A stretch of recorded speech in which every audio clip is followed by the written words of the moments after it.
Hello and welcome. I'm a little sad this is our last chapter in this great book, but I'm excited to talk about it today, even though it's the last one, because it needs to be talked about. So we're reading Nourishing Wisdom, and we're discussing true nourishment. And with us today, we've got Brianna Campos, and I'm so excited to talk to her. So before we jump in, let me tell you a little bit more about her. So Brianna Campos is a mental health counselor in New Jersey. She has worked with eating disorder patients for the last 3 years. Brianna currently works as an in-home therapist for 2 agencies. One is working with youth from ages 4 to 21, and the other is doing meal support and activities of daily living with people in recovery from eating disorders. And she's also going to be a first-time professor this spring of 2019, teaching Intro to Eating Disorders at St. Thomas Aquinas. I knew I was going to do that. Aquinas, which almost sounds like a combination between like water and horses. So right, absolutely. So, Brianna, I'm so glad that you're here and willing to talk with us. So, I would love to hear more about your personal food story if you are comfortable sharing that with us. Absolutely. And I just want to say again, thank you so much for asking me. It's such an honor, and I'm really excited to be talking with you. Okay, I guess a little bit about my food story. One of the things I always say is, I'm a therapist, and I guess my passion is talking about body image. And I always say that we can't talk about body image unless we talk about our relationship with our bodies and our food. There's my cat going, only because we're recording. Growing up, my relationship with food was always a little strained because, I guess until the time I was probably about 8, when I was shamed by my doctor for my size. So I wasn't really even cognizant or aware of my body and what I was eating until I was about 8 years old, and my doctor was essentially told me that I was too fat and that I needed to eat fruits and vegetables and exercise and not reward myself with dessert. And I remember thinking like that was really weird because I didn't really even eat dessert that much. It wasn't something I did. And as I look back retrospectively as a therapist, it always fascinates me because I've never been a binge eater. That's just never been something that I struggle with. But I have dabbled with, now I can recognize as some disordered eating patterns. I've been on a diet, I had been on a diet since I was about 8 years old. And it was never framed as a diet, but it was always just like as a, life plan or a food plan or whatnot. While simultaneously just hating my body. And I remember that it was actually when I first started graduate school, that there she goes. We call her Mama because she's a mama bear.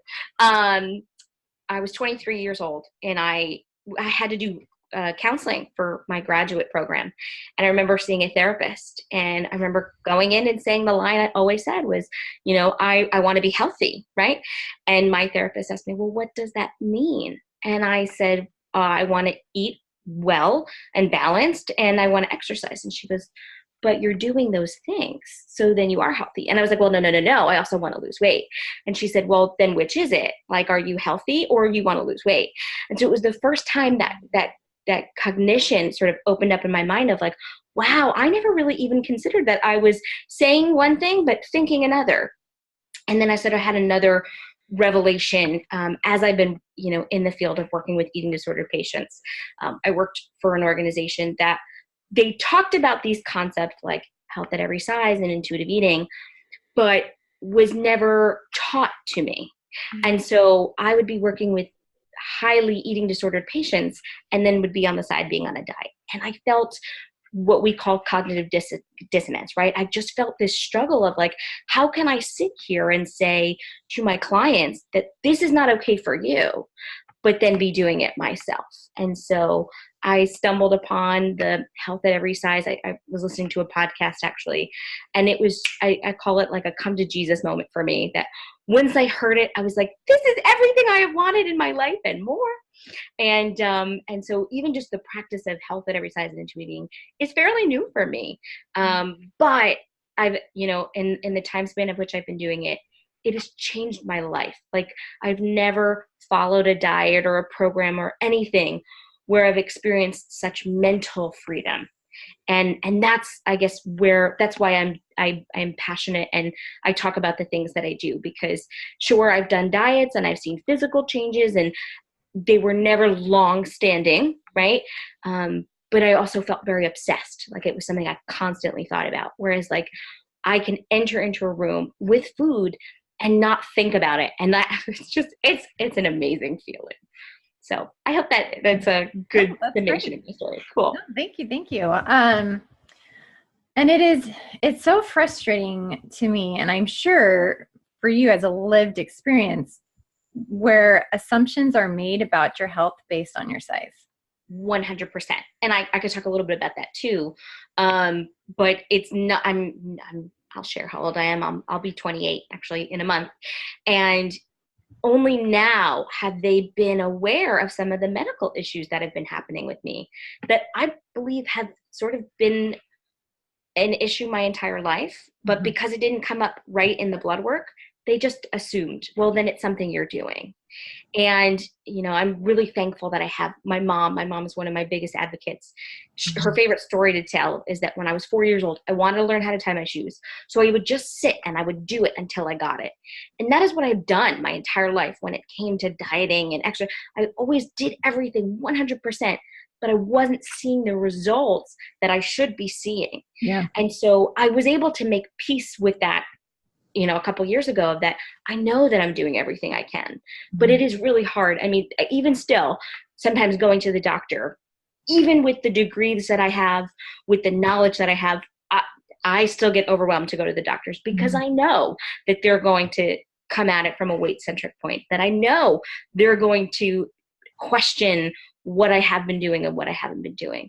And so I appreciate that. And I always appreciate people who can empathize with that. And even just the weight bias that we have in this culture, and health bias that we have as well. Yeah, exactly. And how unfortunate they're enmeshed, they're tangled together. Like you were saying in the beginning, you can't really talk about food without talking about body and vice versa. Yeah. Like, they're so intertwined. Absolutely. It just breaks my heart. My daughter is 9. And so it breaks my heart, the idea of a little 8-year-old Brianna being told, like, oh, well, lay off the desserts. And you're like thinking, wait, what? I don't eat dessert. I don't eat desserts. But then it was assumed that either, you're eating too much or not moving enough. Like, and that needs to change. That needs to change. Yeah. So often our underlying medical conditions are being overlooked because we don't look a certain way, or because we're making assumptions based off of our stigma and our biases. 100%. So 100%. It makes me so mad. And then too, it's like, so even if, and my new thing is, like, even if I was somebody that was overeating, the way I was treated would not warrant the way I was never treated. Okay. No, it's never okay. It's never okay. And if we have to figure out a way to develop, like, okay, well, so if you do have somebody who's overeating or binge eating, how do you support that person? I can guarantee you shaming them is not going to do it. Oh, no. Shame is never a good motivator. No, that will always backfire. Absolutely. And it's just, again, and we talk about this throughout the book, the importance of developing a relationship with your body so you can have a healthy relationship with your food. And it's all about an embodied experience, right? And again, that at such a young age, you and others, because our culture is so stigmatized and biased, how often we are introduced to that relationship, that embodiment through shame tactics. Yes. Yeah. It's so angering, and it's so frustrating. And I don't know if you were on my Instagram page at all yesterday, but I had done a post. I have an idea for it later, so stay tuned. But I asked people what were the most harmful or meanest things that were said to them about their body. And so many messages about body image came about food. Mm-hmm. And it hurt me. Like, I was reading these messages and I just wanted to hug everybody. Like, it's just so sad. The meanest things that people have heard from professionals, from adults, from doctors, from loved ones. Mm-hmm. So it definitely is. It's enraging.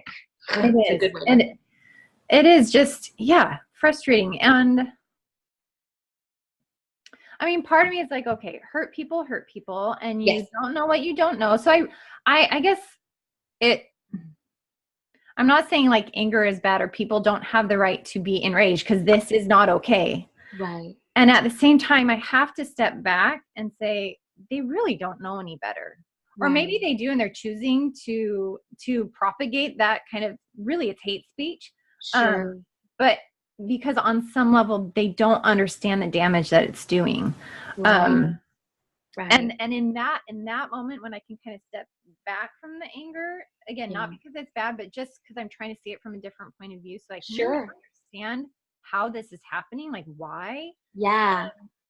Then I really am sad, actually, that this is the state of our healthcare and our society. It's enraging, and it's also deeply just saddening. It's heartbreaking.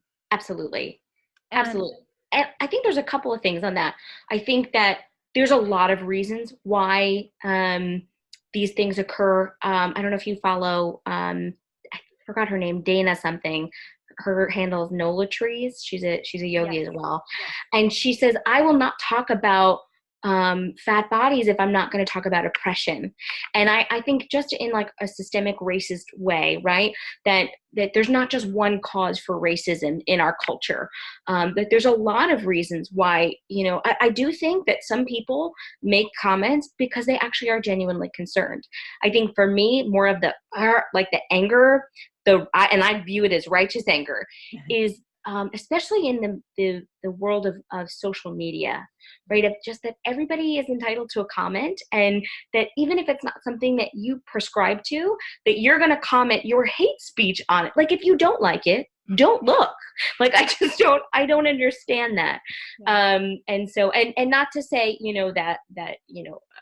not trying to, I don't know the right words, not compare racism and body diversity, but I do think that it is socially known, like, okay, we cannot talk about people in racist ways. People do, and it's disgusting, and people don't agree with that. But as like a social norm, considered politically incorrect. Like, there's some kind of level of understanding of that really isn't okay. Exactly. Whereas body shaming and fat shaming and food shaming, it's like, oh, but this is for their health. This is for their own good.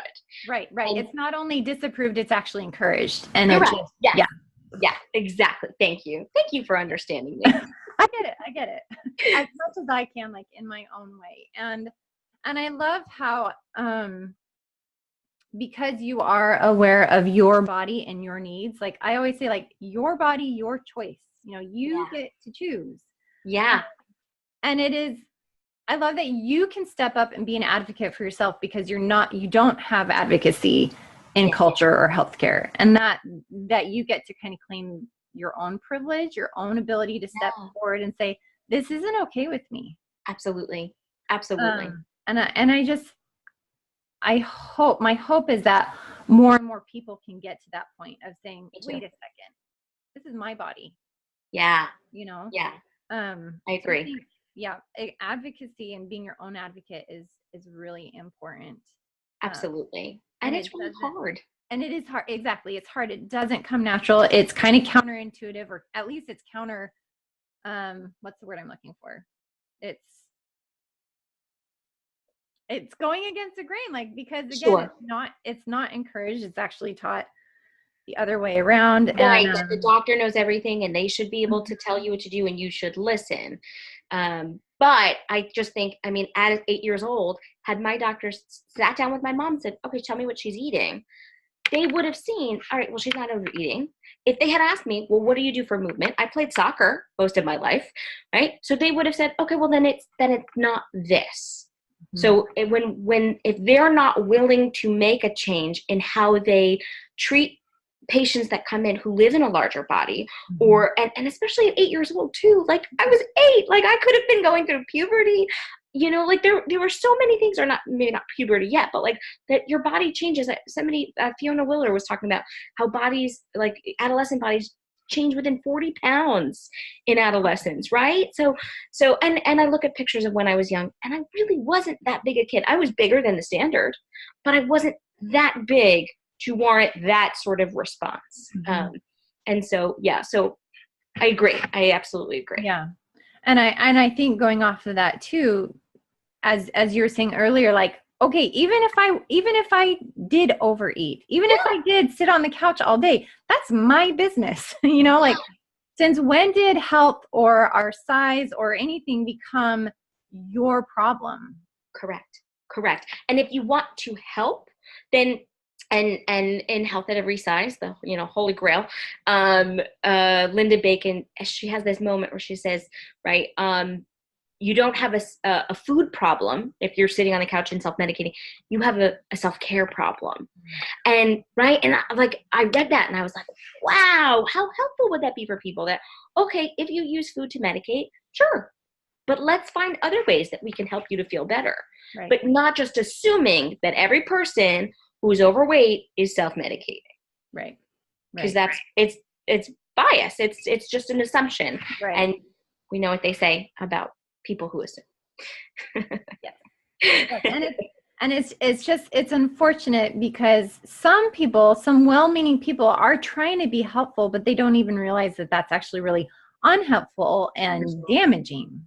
Absolutely. It's like the idea, and you had posted this in your stories yesterday about like the different comments that people are getting about their body. It's like, honestly, in this day and age, you telling someone that they've gained weight as if they haven't already noticed, like how is that helpful in any way? And why is that your business to tell them in the first place? Like, Sure. And my thought off of that too is like, so I can only imagine my mom, but as a parent who, and she's shared this with me, like, sometimes feeling like not knowing how to do the best job, and then feeling adverse effects from other people of like, well, you're killing your child. How could you do this? I don't blame her. I don't blame her because this is the culture to which we live. And we just had a conversation this morning, and I said, what's really cool is that all of that trauma, which I believe body shame, food shame, all of this is trauma.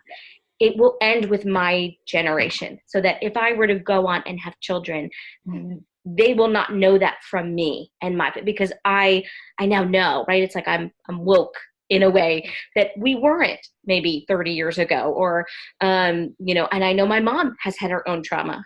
She'll be fine with me sharing this, but that we can't stop it unless we bring it into the light. Right. And so now that it's brought into the light, I mean, I even just I try to encourage my friends who have kids of, okay, well, this is what I know from my experience, or here's a really great book that might be against the grain. Give it a read, see how that feels. Yeah. But it is, there's no words, because it is frustrating. And at the same time, I have empathy, because it's like, I understand if you see somebody and you're thinking, if you literally think you're killing yourself, right? So even if we were to equate it to smoking, of course you would want to say something, right? But at the end of the day, as an adult, you have to trust that people are going to do what they're going to do. Something we say in counseling all the time is that harm doesn't need intent for harm to happen. And so my advice for those who have been harmed by the help of someone would be to talk to that person of saying, listen, I know that you're trying to help me. I know that, but it actually hurts me when you do this. And we have to create safety around how to talk about it.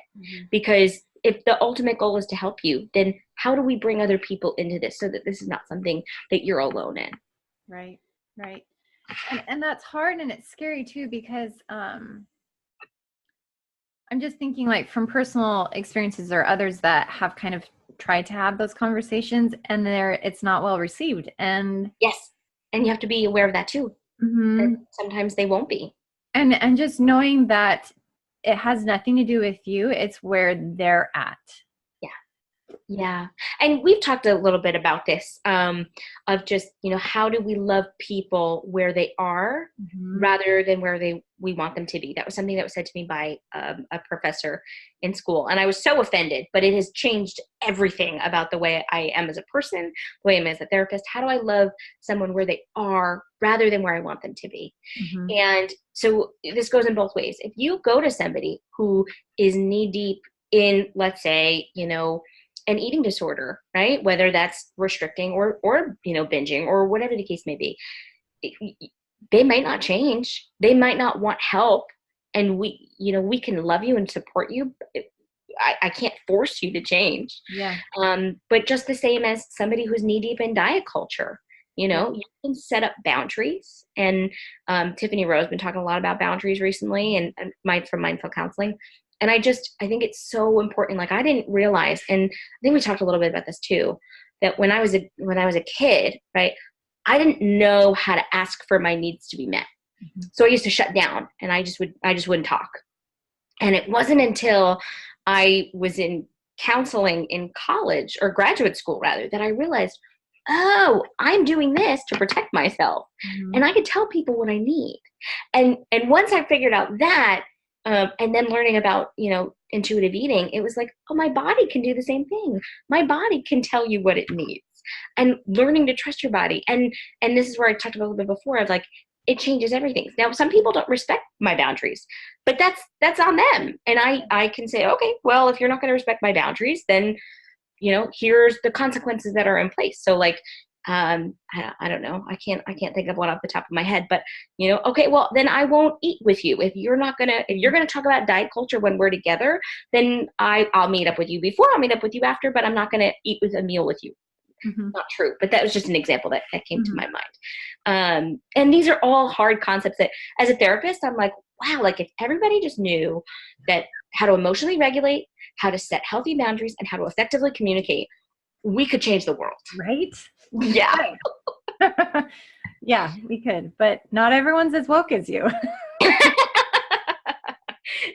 And I'll meet them where they're at, and I can teach you what I know, and bring me back there, because sometimes I forget. Like, oh, yeah. I was knee deep into diet culture, and if somebody had tried to pull me out of it, I don't know if I would have been open. I mean, I might have been, because I was so tired. But yeah. I remember, like, every time I'd start a diet and I'd be like revved up and ready to go, I don't know if you could have convinced me that it wasn't a good idea. Yeah, no, I think, thanks for bringing that up. I think that is important, that when you do know better and you try to do better, mm-hmm. remembering where you came from initially, and empathizing with where people are at, because it is a process and it takes time, and you can't bulldoze anyone. You can't like go out and convert, because that's not going to be well received either, Right. I can't hit you over the head with it.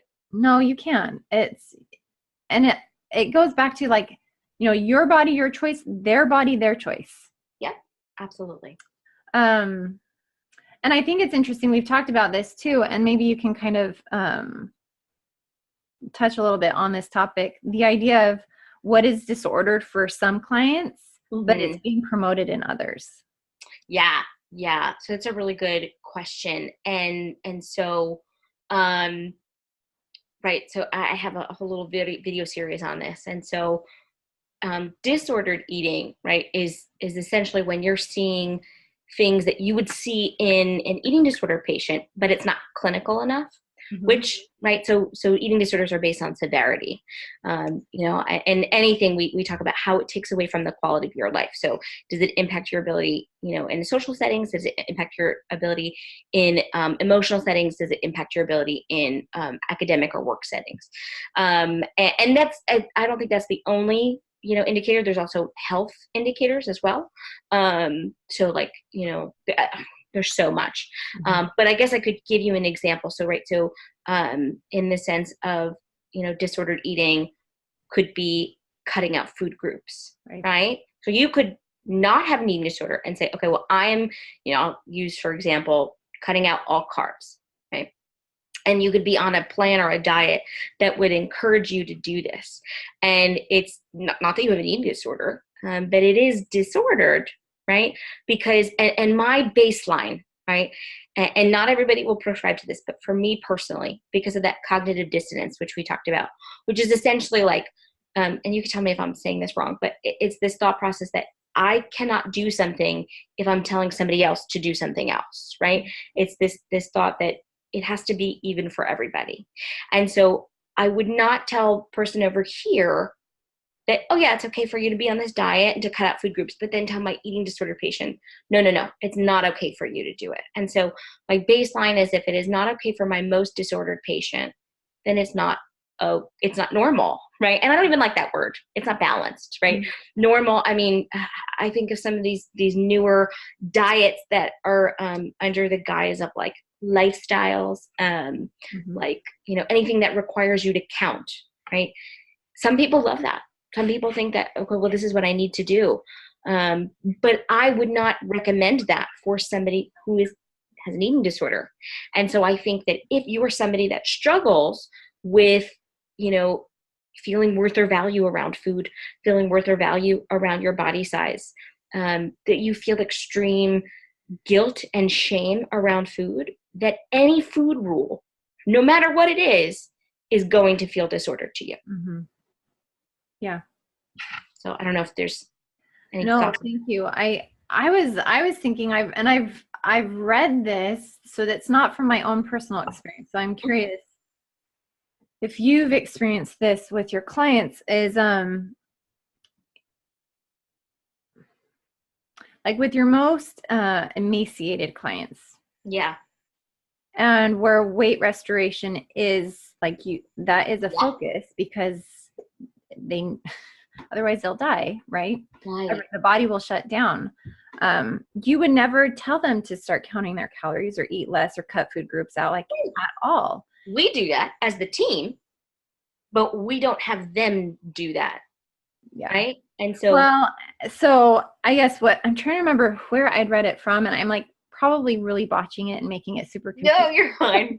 But they're saying, if I'm dealing with a patient in a larger body and I'm telling them to engage in certain behaviors and habits that would be unhealthy or unhelpful, unsupportive for my smaller bodied client, like my emaciated, then there's a disparity there that, what I'm saying? So it's like the difference between healthy behaviors. Like you could say, eat more fruits and vegetables, but once you start limiting, like, well, cut them out or eat less, well, that wouldn't work over here. You know what I'm saying? Like, right. So it's prescribing, and what you were saying, like disordered behaviors, even outside of those that classify as having an eating disorder. I think it's when we can really step back and say, is this healthy behavior for everyone involved? Right. Exactly. It's not one size fits all. Yes. Right. And so, and I think that that's probably part of the confusion as well, is that what maybe might be prescribed to a, somebody who has like an avoidant restrictive eating disorder, where really our goal is just to make sure you're eating enough food, might not be the same as somebody who has binge eating disorder, right? Like, but might not be the same as somebody who has just been on diets their whole life, like myself, right? So there's just never one size fits all. And I think too, the reason that I love intuitive eating so much is because I think that people who have disordered eating, I think that people knew how to emotionally regulate, right? And knew to connect and to trust their bodies, that some of these issues that are coming up might not. Whereas somebody with an eating disorder, it is a constant oppression of their mind. Like it is a constant battle all of the time. Whereas somebody who is just disordered eating, it's not all the time, every day, all consuming. Maybe when they eat, right? So like, even if it's like, I'm cutting out this food group, and then you don't, and you cheat, and then you eat it, and then you feel guilt, totally disordered. But then you move on, and whereas somebody with an eating disorder, there is no relief, Mm-hmm. right? It's just this constant Mm-hmm. struggle. So I think there's differences in that way too. But yeah, there's no one size fits all that works for everybody. Which is why intuitive eating is great. Well, and that's why it's the assumptions that people make, assuming that, well, it's either you're eating too much or eating too little, and it's not about the food. It is a mental issue. Yeah. And that's why and I'm going to misquote it again, because I really have like fact sheets in front of me. I know. Before I start talking. But, you know, the idea of the people that actually are harmed from eating disorders because it's a mental health issue is far, far greater than people who are harmed by obesity. Yes. Which what is out in public is not that, right? Mm-hmm. People will look at an obese, and I don't even like to use obese or plus size anymore, because I think it prescribes to a culture that I don't prescribe to anymore. So that people who are in larger bodies, that, oh, well, you're unhealthy. But I have eating disorder patients who will lose a significant amount of weight and are getting congratulated. I'm like, oh my gosh, you look fantastic. And I'm like, you're perpetuating their disorder. Yeah. Like it's a sad thing. Yeah. There was one thing in the text that really stood out to me. I used a Kindle, so I don't know what page it's on, but in the last chapter, he says, by loosening dietary restrictions, we learn to open up to life. By accepting our body as it is, we learn to love ourselves for who we are. And by eating with dignity, we learn to live with dignity. And I just loved that so much. It resonated with my soul. And then at the end of the chapter, right, he goes into like the eater's agreement. And I loved that, right? I feel like part of diet culture's mantra, right, is if you want to feel freedom from food and peace, then you have to do this diet. Whereas what, he's saying is, if you just make peace with food, if you eat food with dignity, right, that you will live with dignity, that if you accept your body as it is, that we learn to love ourselves just the way we are, right? And I'd say, especially working with body image patients, notorious, right? My most heard thing is, why do you want to change your body? For health, right? That is why people say they want to change their body. But I feel like when we get down to the nitty gritty of it, because I'm like, what if you were healthy, but your body didn't change? Yeah. Could you then love your body? And the truth of it is no, is they want their body to change. And one of the things that I think I posted about the other day is that people think body image starts by changing your body, but really it starts by changing your mind. And that is the hardest thing ever, to change your thoughts. But it's possible. It's possible. And I'm living proof of that. No, and it's hard in and of itself. And then when you're being told everything opposite of that, like you're not enough unless you do this, it is like an uphill battle. And I think it's so important finding like people like you, people that are going to advocate that process for you, that are in your corner saying, no, you got this, instead of saying, well, you're doing it wrong. Or you know what I'm saying? Right. Because it's hard by itself. Absolutely. So I think finding that support is really, really key. Absolutely. And even though I am a mental health counselor, I have a dietitian because I needed somebody to advocate for me. And it was even recent. It wasn't even that long ago where my doctor had prescribed some, she was like, oh, well, I want you to lose this much weight by the time you get back. And I was like, that's not happening. And I went to my dietitian. I was like, this is what she wants me to do. And she was like, well, I'll call her. And I just wept in her office. I was like, thank you. Because to feel that support of like, wow, like this is somebody I'm working with. So she knows exactly what I'm eating. She knows it's nothing that I'm doing. Right. And believes me, like without judgment, without hesitation, that kind of support is just, there are no words for it. Yeah. There are no words for it. Yeah. I guess, so for whoever's watching this, whenever they're watching it, is if you don't have that, to find that. Please find someone that can be that advocate for you as you're learning to be your own advocate. Absolutely.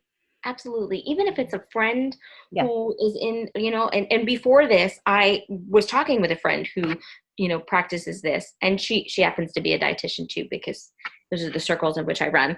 Dietitians and therapists are most of my friends. And I was like, I'm going to need your help before I go to the doctors. I'm like, what can we talk about? And she was like, okay. And, that's another thing too, of like filling your mind and your feed. Like I just use social media because Mm-hmm. it's kind of the culture we're in, Yeah. with things that you agree with, right? I had to purge my account of a lot of things that I was like, I can't follow you right now. And that's okay too. And the more that you read it and that you experience this, from other people, even if it's, I don't know what the word is when it's like not of you, but you're seeing it, right? It's like a secondary, it still impacts you. And so, yeah, I'm being mindful of what messages are you hearing. And I feel like I'm like queen now at like picking up diet culture. I'm like, oh, that is diet culture. Yeah. And still trying, as a therapist, to be non-judgmental of it, but just to be aware of it, of like, I see you over there. Yeah. Well, and depending on where you're at in your journey, because again, it's a transition, it's a process. For me, like in the world of social media, there are certain accounts that I follow, even though they still have a little bit of diet culture, because I can choose to pick out the stuff that does resonate with me, and Sure. I can identify and say, well, that's diet culture and does not apply. But that's because I'm in a place where I can do that. Absolutely. But I would say, yeah, if you're in those early stages where you're really trying to unlearn diet culture, Yeah. it might be helpful to just purge your feed. And it's interesting too, because as this chapter is talking about true nourishment, that goes beyond our food. Like in Ayurveda, they consider anything that comes in that you as an input, like the music you listen to, the shows you watch, like the media you're consuming, the relationships, the conversations, like everything that comes in is a form of food. It's a type of nourishment. Yeah. And so I think that's something that's really important, is not only thinking about what food am I putting into my body, but what kind of messages am I internalizing? Absolutely. And if I could expand on that a little bit too. So right, this theme of this last chapter was like, is what nourishes us. And it's not limited to just food. Right. And so from a body image perspective, right? What messages do we say about ourselves? Yeah. What messages do we say to ourselves? I know that in my own body image journey, that one of the first steps I prescribe to anybody is to just build awareness around your thoughts, because sometimes they are so just innate that you don't even recognize that you have a thought. And so I think we talked a little bit about this the other day when we were talking. But in terms of, I remember every time I would go on an airplane, I would just get this tightness in my chest, and I would feel such shame. And I never explored it. I was just like, oh, I just need to lose weight. I just need to do whatever. And I remember talking about it in therapy, and my therapist was like, I want you to just get on the airplane. You whatever happens, happens. And I want you to just journal. And I just remember just journaling out, and I was talking to shame like it was a person, and what he was saying to me. And I was like, wow, like, he's mean. Like, he is saying some really mean things. And I just took it as truth. I was just like, yep, this is something I need to change. And now, years later, I can say like, wow, I don't think that way anymore. I don't feel that way anymore. I get an airplane and it's a non-judgmental situation. It's like, you know what? They should make these seats bigger, as opposed to making other people feel like you need to change your side to accommodate us.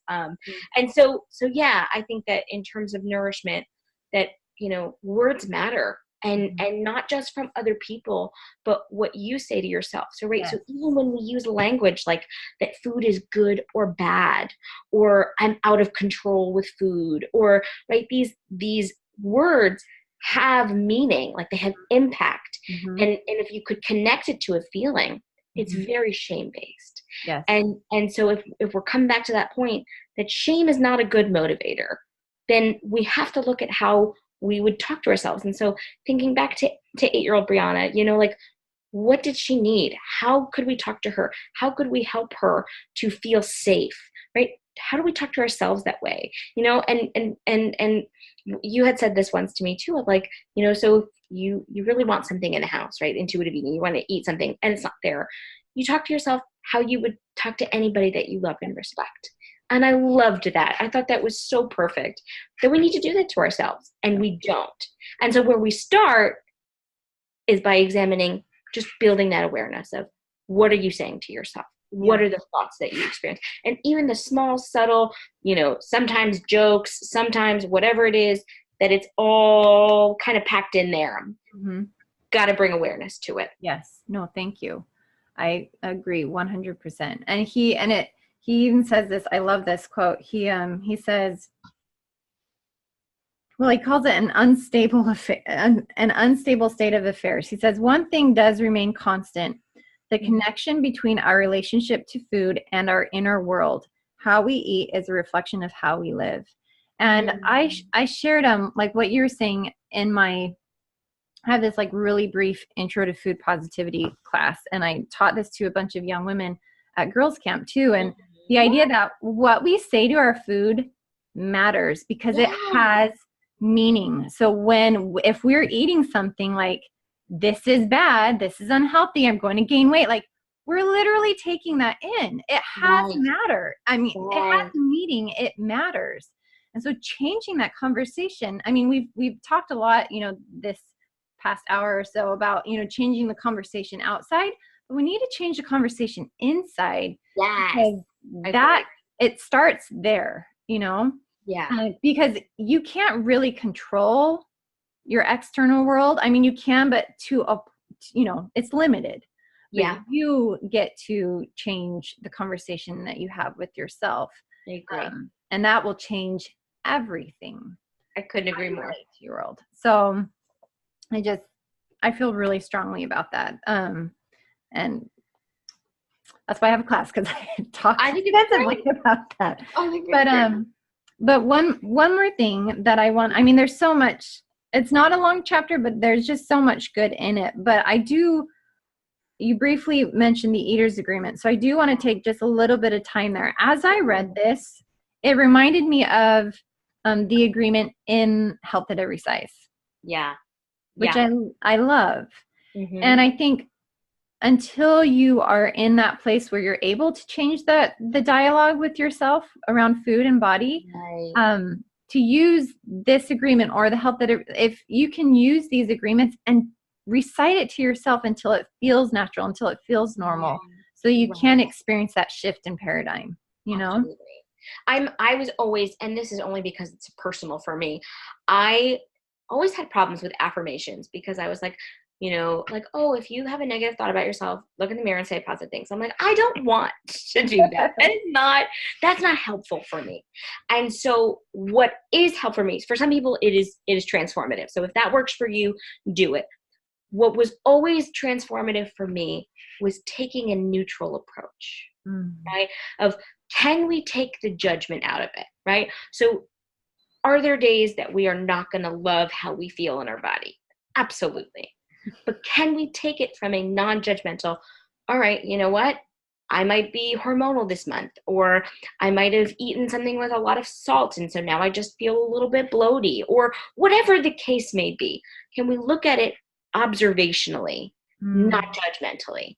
And then the other thing too, I think even in terms of making peace with food and making peace with our bodies, is, can you find anything neutral, right? So like, even if there's like, so with your body, one of the things I always encourage clients to do is, what are you grateful that your body can do, right? You don't have to love it, right? But what are you like, wow, that's kind of cool that I can do that. It's cool that I can walk up and down a flight of stairs. Maybe sometimes it's painful to walk up and down, whatever the case may be, but at least I can do that. And that is a gift. That is not guarantee. And then even in terms of food, right? Like, so even if you have these food rules in your mind, are there things that we're like, oh, you know what? That was really satiating, and I didn't feel guilt about it. So that's kind of cool. And that will also bring about that awareness as well. But now I'm like, I love this agreement. I want to like frame it. And of course, one of the last lines, he says, I recognize that at its deepest level, eating is an affirmation of life. Each time I agree each time I eat, I agree somewhere inside to continue life on earth. And I think that that's beautiful. We don't pair eating with life, right? We usually pair eating with health and wellness and longevity of life. And it just, this beautiful sentiment that when people make peace with food, that is when food will be most nourishing, right?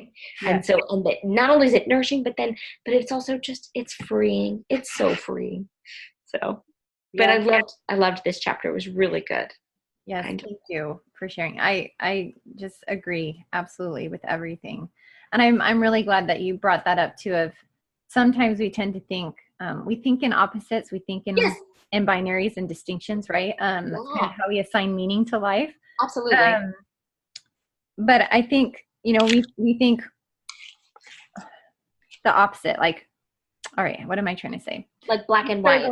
Yeah, we think black and white. And so if we're struggling with our body, we're struggling with our food, we think of the opposite, like that's the goal of like, well, body love, or I must have, a peaceful relationship with food. And so I love that you're like, there's another option between this two-party system. And it is the neutrality of, can you just hold space for it? Can you just kind of be curious or non-judgmental? And that's a huge win, because I know a lot of people where they've come to the conclusion where they're like, I'm not happy with where I'm at, but at the same time, I'm tired of changing. So I need to accept myself. Therefore I must need to love myself. Well, that's such a struggle, because it's so right. How do you love something that you hate? Right? Yeah. And so I think just learning to become aware and learning to accept, like, there are steps along that way, and knowing, sorry, I get like super. That's okay. Get so excited. Really excited. Knowing that even if or when you get to the body love state, knowing that it's not permanent, like you will waffle, like you'll miss your skinny days or your controlling food days, or you will really struggle because you're not fitting into this, or look, like that's life, right? Right. But it's being able to step out of that craziness and be like, okay, wait a second, what's going on for me? That emotional intelligence. Yes. And saying, it's okay. I understand that you're struggling, and that's all right. And just, once again, approaching it from a place of, love and but neutrality, and just saying, it's okay. It's okay. This is where I'm at, and it's okay. Yeah. Yeah. And without putting judgment, that it's like moving from one judgment to another judgment, like judging because I'm not over here. And then once you're here judging, because it's right. I don't love myself well enough. And right. I'm feeling at this too. And right. Right. And so this is something I also say to people, is that, like, just like any other relationship, like, I can't say that there's one relationship in my life that I'm like, I've never been frustrated or annoyed or whatever, fill in the blank, even though I love these people, right? It's the same with our body, right? But our bodies is the only thing that, right? Like, if I were to come to you, if I were, of a different ethnicity, or if I was of a different sexual orientation, and I would say, I'm not comfortable and I need to change it, our first Emma wouldn't be like, yes, you're right, we need to change it. But body is the one thing that we do that with. It's like, I'm not comfortable with body, then you should change it. And it's like, well, what if we just figured out what that's coming from? What if we just tried to figure out what's going on underneath? And then you don't have to love your body today. You don't have to love your body tomorrow. There's no timeline, and it can be frustrating. You can want it, but I found in my own experience that the less you're driving towards a goal and more of just gleaning information, you take it one day at a time, you take it one meal at a time, it happens. It's like a little litmus test, right? So back to my airplane example, I can now get on an airplane and I don't feel that shame and guilt that I once felt so strongly. It doesn't happen anymore. And that's the exciting part. And that's where I'm like, I'm being kind to my body. Nice. I love it. I love that. And that you can recognize it and celebrate that as a win. I think that's important too, is celebrating the wins along the way. Absolutely. Because it can get discouraging when you're not meeting a certain expectation that you've put on yourself. Right. Absolutely. And there's something else that you said too that I was I just loved, because I love everything you say. Oh, I can't remember. oh It'll no. probably it'll come to me if it needs to. Okay, that's good. Oh, my foot is cut. Let's see.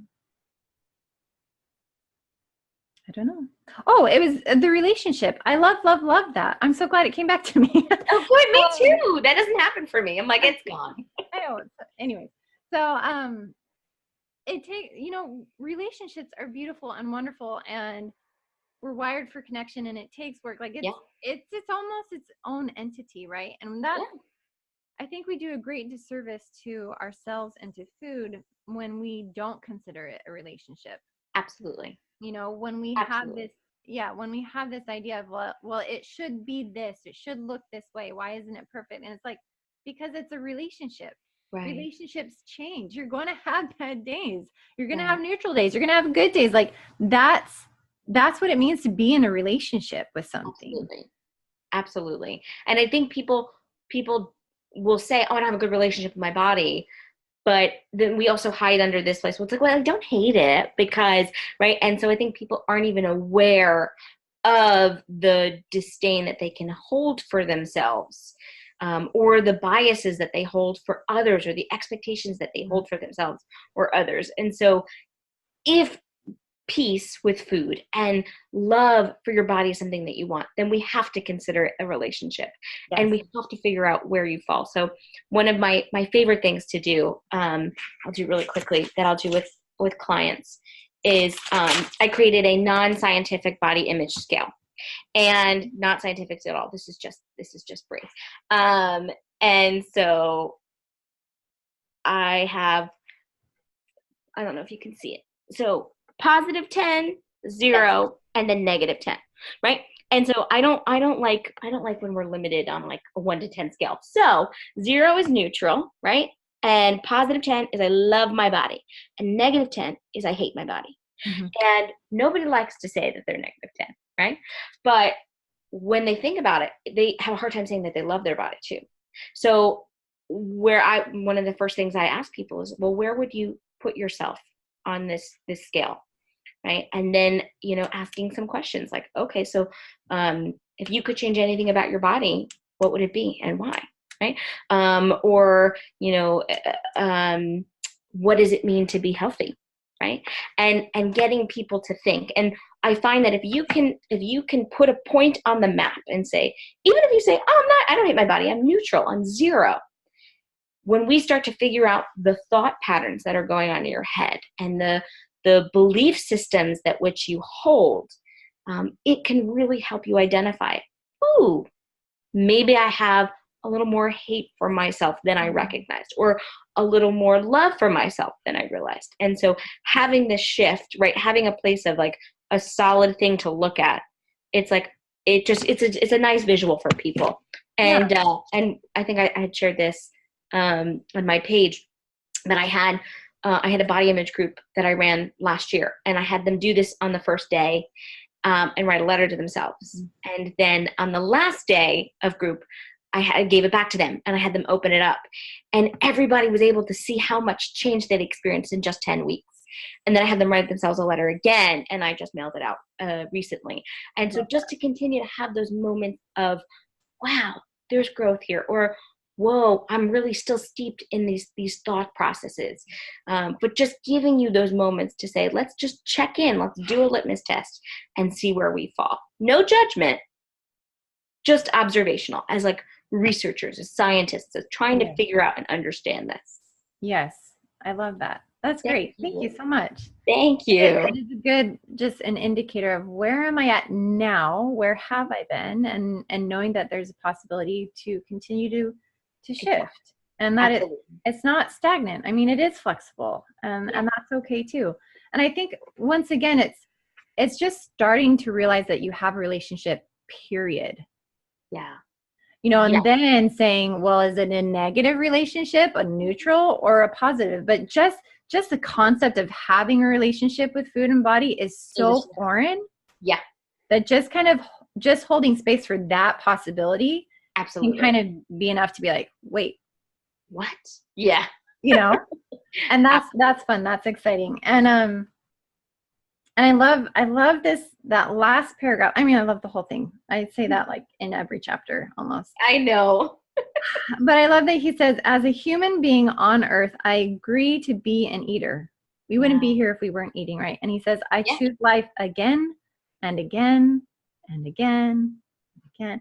And it is always a choice.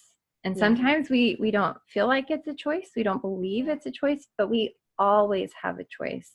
Absolutely. Always. I think that's probably one of the hardest things about eating disorder recovery is that, you know, if you were to take any sort of other recovery, you might not need that thing. We need food to live, right? And so, but it is a choice, and it is a hard choice for some.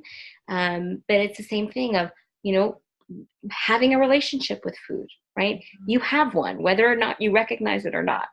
Exactly. Right? And so, you know, one of my favorite lines that I hear from people is, well, I just want to eat food for fuel, right? And sometimes that's what it is. Sometimes, like I told you, more than that.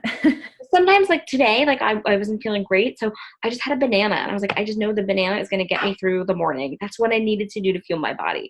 But there was a quote that was going around that I love, and I'm trying to be mindful of our time, but it was like, saying food is only for fuel is like saying sex is only for procreation. Yes. It's a function of that, but it's not the only function of it. Yes.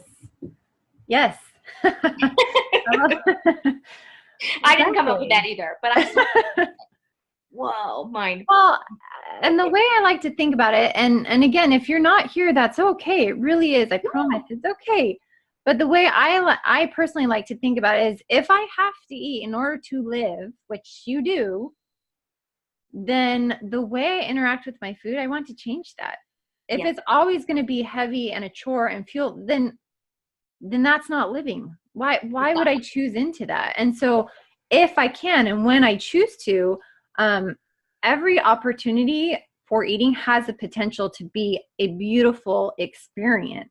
You know, it's whether it's celebration or comfort or whatever you're choosing to experience in that moment. What's really powerful is when it becomes a conscious, values-based choice, as opposed to like a habit-driven, survival-based choice. Not that one is better than the other. I'm not saying like good, bad, or anything. I'm just saying, when you reclaim your power, when you get to say, I have a relationship and I'm going to choose to show up in this way, it's powerful. Absolutely. I couldn't agree more. It's powerful. So with that, we're going to do a food experience. Awesome. Okay, so let's see. So I know that you brought some trail mix. I did. I love trail mix. It's great. And I know, okay, so I'm going to have you experience your trail mix in 2 different ways, and then I want you to tell us how it feels. Okay. So one, just kind of like reach into the bag and just eat it, because you're fueling your body, you're hungry, right? And that's great. That's fine. I'm not saying this is bad or anything. We're just seeing the difference. Okay. So you want me to just reach in the bag? Yeah, just.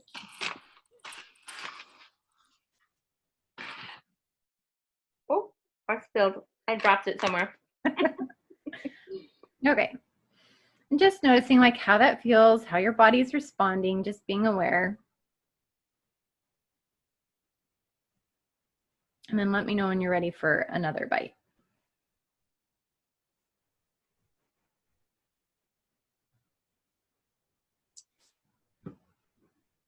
Okay, I'm ready. Okay. All right. Now I'd like you to purposefully, consciously take a handful and put it into your cup. Yes.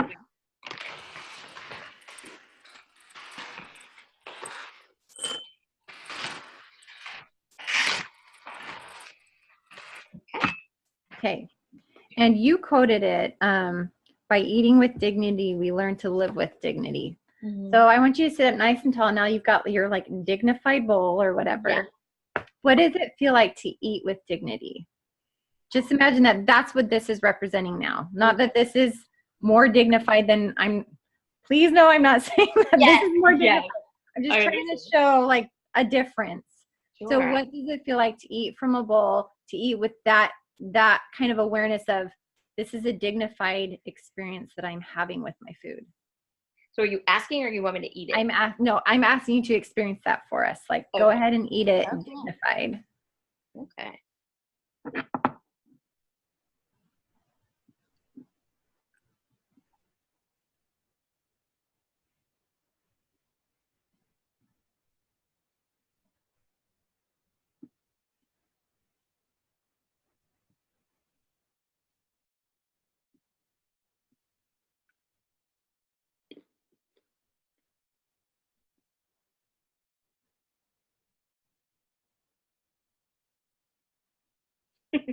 Have you noticed, is there a difference? 100%.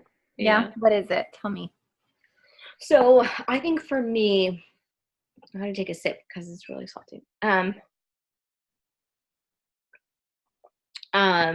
So especially because, I think that there are still times where it's like eating out of a bag feels a little chaotic, right? Mm-hmm. Whereas there's a little bit more, I don't know, what's the word? Stability in just eating from a bowl or a plate. But then really also being able to pick out and choose what I want to eat. So in this trail mix, there's peanuts, there are almonds, there are raisins, and there are M&Ms. And at first I got like a whole, like when I did that, I got a handful of just nuts and I was like, oh, it's just really salty. But I was able to pick out exactly what I wanted to eat. And the combination that was happening in my mouth, you saw me, I was like dancing. I was like, oh, it hit the spot. It was so good and satiating. Mm-hmm. And so I think that eating with dignity for me is knowing that so like there's no restriction, that I can eat whatever I want, and that what I eat does not define me, but that also that food can be really enjoyable. And eating out of the bag just felt mindless. It just felt like I'm just eating for fuel. I'm just eating because I have to put something in my mouth, which does happen sometimes. Sure. But putting it in a plate and picking, so that there's like a yellow M&M and a chocolate M&M. I was like, I can pick out what I want to eat right now. Like, it's my choice. I get to pick it. Mm-hmm. And then just when there have been times for me too, where I think that I want something, or no, actually that's not true. I'll see something and I'll be like, ooh, that looks good. And I'll go to eat it and then I'll put it in my mouth and I'll be like, no, that's not what I want. Mm-hmm. And that's, for me, that is just so dignified, because I'm like, so the other day I had soup and salad, and we didn't have soup and a sandwich, and I didn't have any crackers, and I really wanted crackers, so I had chips. So I put the chips on my plate and I took one and I was like, that is not what I want right now. And it was so, like I said, in my dieting days I would have gotten like gold stars for throwing out the chips, but it really was just like, that's not what I want. This is not what my body wants. And so I think for me, eating with dignity is trusting trusting my body to tell me what's good, what's not good, I don't even like using the word good. What feels right, mm-hmm. What feels like this was fine, right? Eating out of the bag was fine. Eating out of the bowl was better. Yeah. And again, it's not like, it's so hard because words do have meaning. And so I hate to like identify with one over the other to say this is better than that. But it's just, I really want to pinpoint that it's a different experience, and that you get to choose what kind of experience, what kind of relationship to have with your food. Like, that's your choice. Absolutely. And it's a beautiful thing. It's really empowering. And sometimes we do need to just eat something out of the bag because we're hungry, because we need to eat to live. And that there's nothing wrong with mindless eating, because we wouldn't be here if we didn't. Absolutely. I mean, we're busy people. I get it. But when we can kind of flip the switch, or it's kind of like what's the technical term? But when we're when we're like stopping, what is that? I'm trying to think of like a proper word, not a trigger, but I don't know. Anyways, when we're flipping a switch, when we're stopping that mindless process, sure, and we're flipping it into this conscious choice, it's a different experience. And that's often, I find, at least for me, in those moments when it's a conscious choice, whether it's a salad or a donut, like that's besides the point. But when I'm choosing to say, I want this, that creates a space that offers that moment of pause for my body to then respond and say, yes, that really nourishes me. Or to say, you know what, that doesn't really sound good. I'd actually rather have that. And you're like, oh, okay, thanks. But when we practice that pause, when we step out of mindless into mindful, not because it's better or the right thing to do, but just because it's a different experience, it enriches the relationship we have with our food, and it changes so much that it's my preferred way. Not that I do it all the time. I do not want to give the impression that I eat like that all the time, but it's different. Yes. It's not about perfection.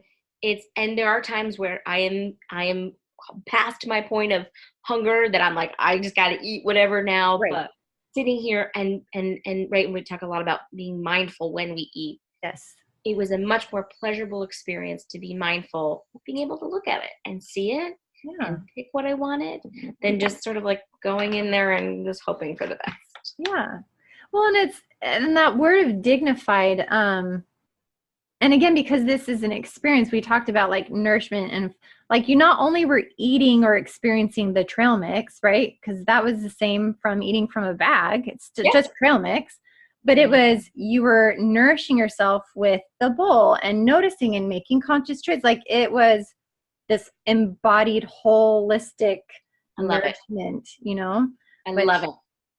Anyways, so. That was awesome. I've never done that before. So that's a really cool. Yeah, well, I've seen people do them, and I think that's so, like, when you like hold it on your tongue, and I've never done, so it's very cool. I love it. It's fun. Yeah. We don't often interact with our food in those ways. And something goes off. Something, especially if you're struggling with your food and body, when you eat in these different ways, it's like a switch is flipped, and you're like, oh, like you feel like a queen, or because you're treating your body, you're listening, and it's just, it's different than that berating, that labeling, that, And a quick thought too, I feel like from diet culture, there's always these rules about you should do this, right? And this isn't a rule. That's not what this is, right? This is not another food rule. No. To plate your food. Oh. But just being aware, becoming aware while you're eating of like, hey, what do you taste? What is happening? What's happening in your mouth? What's happening in your brain? Like, of just connecting to that rather than it just being a hand-to-mouth experience. Yes. Exactly, because food is about connection. I talk about that all the time. And this is an awareness practice, so you can be more aware of your body and how it responds. And it's just, so thank you for doing that for us. And thank you for chatting. And it's just, I love talking with you. It's so fun. Oh, I love talking with you too, Beth. This has been so great. Well, I'd like to invite everyone to find out what does food mean for you?